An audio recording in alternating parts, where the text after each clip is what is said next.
Melihat kemenangan Timnas Indonesia U22 setelah menunggu selama 32 tahun untuk menjadi juara SEA Games menjadi angin segar dan rasa optimis akan kemajuan persepak bolaan tanah air. Puja-puji pun terus mengalir, tidak hanya pemain maupun pelatih, Erick Thohir pun ikut merasakannya.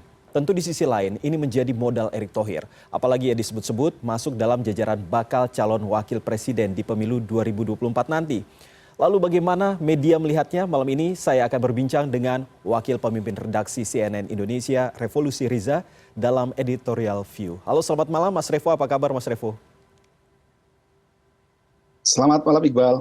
Mas Revo, sebelum kita berbicara soal apa yang sudah kita dapatkan setelah 32 tahun berpuasa, tidak mendapatkan medali emas di ajang SEA Games, saya akan menanyakan terlebih dahulu secara general terkait dengan bagaimana media melihat timnas, tim atlet-atlet Indonesia khususnya begitu dalam ajang SEA Games kemarin.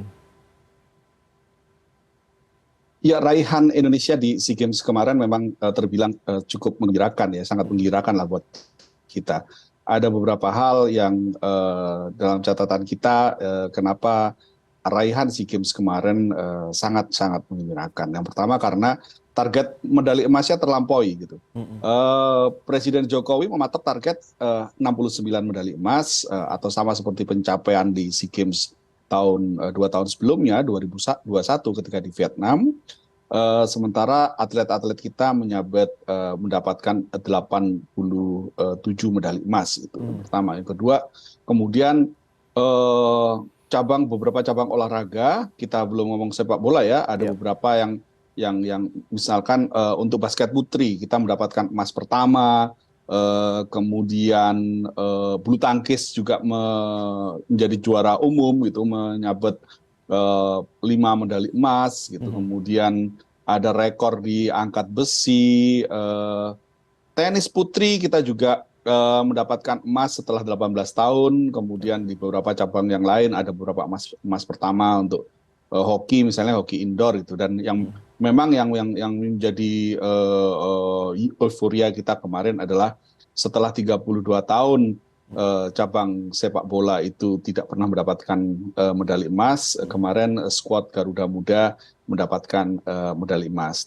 Ya ini yang tidak mengherankan kalau kemarin kemudian pemerintah, Kementerian Pemuda dan Olahraga, kemudian juga KONI ini mengarak para atlet kita gitu ya, melakukan arak-arakan karena memang raihan atlet-atlet kita di SEA Games terutama untuk kompetisi di Asia Tenggara ini cukup menggembirakan walaupun memang kita masih ada di posisi ketiga. Nah, sekarang kan yang lagi dinanti-nantikan adalah next SEA Games kita harus kembali ke tradisi tahun 80-an ya, tahun 80-an sampai 90-an yang kita selalu nyaris setiap SEA Games itu menjadi juara umum gitu. Nah, kita udah lama tidak juara umum, maka ini tradisi juara umum ketika kita main tandang ya, bukan saat menjadi tuan rumah itu harus kembali kita rebut kembali lah gitu. Nah, tapi memang capaian-capaian dari atlet-atlet muda kita itu sangat menggembirakan dan selamat kepada para atlet. Ini adalah sebuah kebanggaan tentunya bagi seluruh rakyat Indonesia. Oke, Mas Revo, selain tentunya sanjungan terhadap atlet-atlet Indonesia, tentu yang kita lihat juga terkait dengan apa yang sudah terjadi di Kamboja, terkait dengan persiapannya, sarana prasarana dan lain sebagainya, tentu ini juga menjadi sorotan tidak hanya atlet-atlet Indonesia, ofisial Indonesia, tetapi juga masyarakat Indonesia secara luas begitu. Lalu apa yang terjadi? Kenapa kalau masyarakat melihat bahwa memang sepertinya persiapannya itu tidak terlalu baik yang dilakukan oleh negara yang menjadi tuan rumah yakni Kamboja? Apakah ini media melihatnya bahwa memang seperti itukah keadaannya, bahwa selalu ada kekurangan di mana setiap penyelenggara pasti ada kekurangan yang mungkin harus dimaklumi, atau itu menjadi kekurangan yang sebenarnya tidak patut untuk dimaklumi? Iya, kalau melihat catatan-catatan yang kemarin terjadi ya, di sana ada beberapa protes ke kanan kiri dan juga kemudian kita melihat ada beberapa hal yang memang kekurangan, dan kekurangan-kekurangan ini tentu saja harus menjadi catatan dan semoga saja semua kekurangan-kekurangan ini bisa diperbaiki ketika nanti SEA Games tahun 2025 diadakan di Thailand ya. Tapi ya memang begitulah. Setiap negara, setiap penyelenggara pasti akan punya kelebihan, ada punya kekurangan. Dan Kamboja untuk sebuah negara dengan sistem pemerintahan, ya tentu saja kita memiliki catatan-catatan terkait demokratisasi di Kamboja dan lain sebagainya, tapi mereka bisa menggelar ajang olahraga secara relatif, meskipun ada banyak kekurangan tapi aman dari awal sampai akhir, dari proses upacara pembukaan sampai penutupan, tentu hal yang juga patut disyukuri. Nah, tapi tentu saja catatan-catatan itulah yang memang seharusnya menjadi kita tetap mengkritisi, sehingga kita berharap ketika nanti SEA Games di tahun-tahun berikutnya itu bisa diperbaiki. Dan paling penting juga sebenarnya hal-hal yang ketika atlet-atlet kita atau official kita itu mengikuti sebuah pertandingan internasional, tentu kan akan melihat apa kelebihannya, apa kekurangannya, dan kita harapkan ketika misalkan Indonesia itu menjadi tuan rumah sebuah perhelatan pertandingan internasional, itu bisa menjadi catatan sehingga kita tidak mengulangi kekurangan-kekurangan yang terjadi di negara-negara lain tersebut. Nah, ini yang perlu juga menjadi refleksi bersama sebenarnya, Iqbal ya. Tapi terkait dengan catatan kekurangan Kamboja, tentu kita berharap Komite Olahraga Asia Tenggara lah kira-kira seperti itu, atau Badan Olimpiade yang bertanggung jawab atas kawasan Asia Tenggara itu bisa melakukan pembenahan dan memberikan catatan-catatan kepada pihak penyelenggara dan untuk menjadi perbaikan di perhelatan selanjutnya. Oke, Mas Revo, sekarang kita beralih ke apa yang menjadi perbincangan masyarakat Indonesia, terutama terkait dengan keberhasilan timnas untuk membawa pulang emas setelah 32 tahun puasa emas begitu. Nah, kalau dari kaca media sendiri, seperti apa sebenarnya media melihatnya? Apakah ini sebenarnya benar-benar dilihat dari prestasi apa yang sudah didapatkan oleh para pemain timnas Indonesia, atau justru ini ada faktor keberuntungan? Karena memang ada media-media di luar yang menyebut bahwa Indonesia ini sebenarnya karena faktor keberuntungan, mengingat bahwa Thailand dan juga Vietnam dikatakan bahwa mereka hanya menurunkan pemain-pemain lapis keduanya, bukan pemain utamanya. Setiap pertandingan unsur keberuntungan pasti akan selalu ada gitu ya. Tapi tentu saja keberuntungan itu tidak bisa dikedepankan karena kita semua menyaksikan ada satu hal penting sebenarnya yang menjadi kelebihan dari skuad Garuda Muda kita ini, yaitu mereka bertanding tanpa kenal menyerah dari menit pertama sampai menit terakhir gitu ya.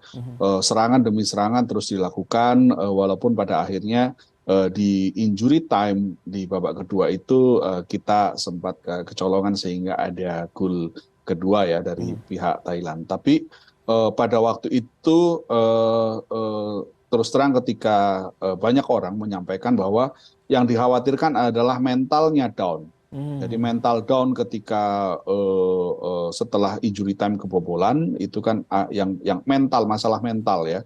Kita khawatir bahwa ketika skuad Garuda Muda ini mentalnya jatuh, maka kemudian di babak perpanjangan waktu tersebut, di babak tambahan waktu ini kemudian tidak bisa melakukan permainan dengan baik. Apalagi pada saat itu kan sempat juga terjadi kericuhan ya ketika kericuhan awal lah, bukan yang kericuhan yang kedua, ketika pemain Thailand dan official Thailand itu melakukan selebrasi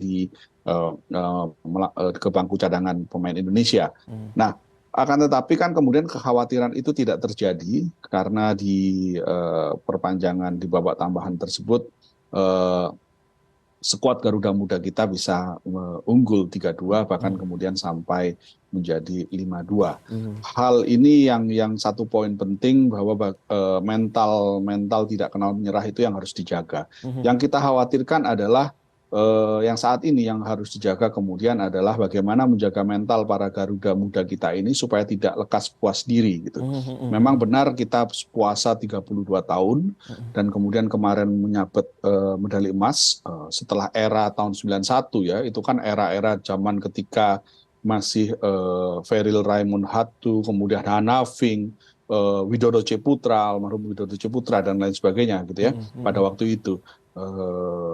Dan kemudian 32 tahun berselang baru kemudian kita bisa meraih medali emas di SEA Games itu. Tapi kan jalan masih panjang gitu. Kita masih punya timnas senior yang juga harus berlaga di beberapa event internasional. Apakah kemudian kita hanya menjadi juara di level Garuda Muda U22 ya, under 22. Tapi kan kita juga berharap timnas Indonesia, timnas senior juga bisa meraih raihan yang positif. Bahwa Indonesia pernah menjadi macan Asia di era ya udah berpuluh-puluh tahun yang lalu, dan kita menantikan hal itu gitu. Kita menantikan bagaimana kemudian Indonesia itu bisa berdiri sejajar di level dunia. Karena sebenarnya kan begini, kita itu melihat ada beberapa, misalkan Jepang gitu. Jepang itu pernah belajar bagaimana mengelola kompetisi liga ke Indonesia gitu. Pada waktu tahun 80-an mereka belajar mengelola liga. Pada waktu itu liga kita masih ada dua, ada Galatama dan juga ada divisi utama, membedakan antara pemain profesional dengan pemain perserikatan atau pemain yang dikelola dengan APBD daerah gitu. Nah, pada waktu itu Jepang belajar ke Indonesia, dan kita tahu sekarang Jepang selalu menjadi langganan masuk ke Piala Dunia gitu. Menjadi papan atas lah untuk wilayah Asia. Dan tentu kita menantikan masa Indonesia bisa berdiri sejajar dengan pemain-pemain dari negara-negara lain di level dunia. Jadi jalan masih panjang. Ini hanya satu step awal sebenarnya ketika SEA Games ini, tapi kemudian kita masih berharap bagaimana pembenahan kompetisi di tanah air. Kita tahu persis, kita belum lupa betul bahwa ada nyawa yang melayang di Kanjuruhan misalnya. Bagaimana melakukan pembenahan kompetisi, itu yang paling penting yang sekarang menjadi PR dari Ketua PSSI. Kemudian bagaimana menyiapkan timnas senior untuk bisa ikut meraih prestasi di level internasional, di regional maupun di lebih tinggi lagi di kawasan Asia, dan juga berharap kita di level dunia. Dan kemudian yang tidak kalah penting juga bagaimana menyiapkan regenerasi dari U22 sekarang. Karena kompetisi U17, U18, bahkan U15 itu juga harus dipersiapkan secara berkala. Baik Mas Revo, tentunya masih banyak PR yang tentunya harus dibenahi dalam persepak bolaan tanah air ini. Tapi berbicara soal apa yang kita lihat bersama terkait dengan sekarang ini puja dan puji terus mengalir begitu kepada pelatih, pemain, dan juga Pak Erick Thohir begitu ya sebagai Ketua PSSI. Nah, sekarang ini kalau menurut media, apakah ini artinya bahwa dengan Erick Thohir yang ikut terseret untuk dipuja-puji begitu, apakah ini juga menjadi modal bagi Erick Thohir untuk bisa maju ke pemilu 2024, mengingat bahwa ada yang mengatakan bahwa ini sebagai momen bagi Erick Thohir untuk bisa maju ke sana?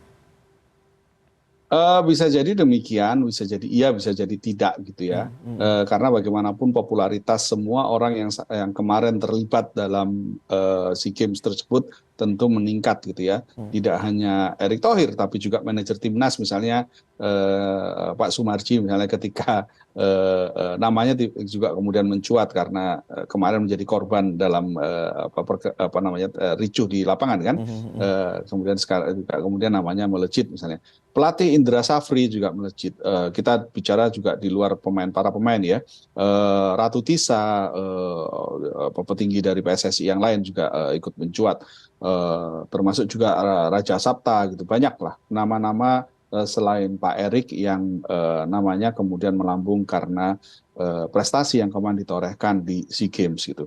Tapi satu hal penting yang kita saksikan kemarin adalah biasanya kalau misalkan ada prestasi dari tim olahraga kita di level internasional, di level, kalau misalkan ada prestasi dari tim atlet kita di level internasional, itu akan muncul beberapa ucapan-ucapan selamat lah, Ya. banyak politisi yang mendompleng gitu. Mhm. Tapi hal yang kemarin kita saksikan, sikap Pak Erik juga tidak terlalu berlebihan, tidak mendompleng keberhasilan dari timnas ini, semuanya masih dalam tataran kewajaran gitu ya. Ini Mhm. satu hal yang patut kita syukuri juga, dan juga kita tidak melihat banyak berseliweran di media sosial dari para politisi yang mencoba meraih simpati atau mendompleng keberhasilan ini gitu ya. Nah, ini tradisi yang baik sebenarnya, Mhm. dan semoga ini bisa dipertahankan, bahwa jangan sampai keberhasilan tim olahraga kita itu dijadikan komoditas politik. Ya. Nah, gitu. Mhm. Nah, Mhm. ini dan saya pikir kita semua berharap juga publik sudah semakin cerdas gitu. Mhm. Publik bisa tahu kapan seorang politisi itu memang melakukan kerja-kerja nyatanya, Mhm.